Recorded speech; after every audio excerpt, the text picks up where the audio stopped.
I'm gonna throw this out there too. If you're a believer in Christ, one of the things, if you read through Proverbs especially, it just talks about over and over again, putting people in your life that you look up to, that can help you kind of grow into the man of God or woman of God that you're supposed to be. And I look at a family like yours and I say, man, there's so many things that I can glean from, that I can use in my marriage, that I can use in someday if I start a family, all those things. And I just wanted to say, I appreciate you as a man. I appreciate you as a friend. I appreciate you as a competitor at basketball. I don't know if you guys knew this, but I'm quite the baller. No, I appreciate that. Thank you, Daddy. I appreciate you too. Can I add something to that too? Go for it. So the other thing that I would say on top of that is, if you find that what we're talking about is resonating with you, and you maybe feel like you have an unhealthy amount of time being spent in social media, or maybe you find yourself like you're having an unhealthy addiction to pornography or something in your life, it's kind of we're doing the study right now as a church, the comeback. It's never too late and you're never too far.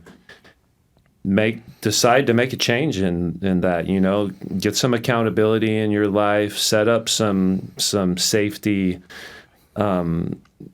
protocols to shield your heart and your mind from those things. And I know we talked about a little bit like that church hurt that a lot of people experience in life, where they've been hurt by a church, they've been hurt by a pastor, and it affects their ability to believe in God. And I think there's this lie out there that you can be a follower and a believer of Jesus Christ and have this deep, meaningful relationship with him and not be in community at a local church, right? And so I just want to encourage you guys that if you guys are struggling with this thing, you don't need to struggle alone. And God didn't create you to struggle alone. He created you to be able to come together with brothers and sisters in Christ in healthy relationships that lift one another up. So I would just encourage you, if you're not involved in a church right now, if you've been hurt before, I would encourage you to take that step of faith in God and say, you know what, I'm going to open myself up again to a body of believers, to people who, like, I would never know people like Matt and some of these other people I'm going to be bringing on the podcast as well,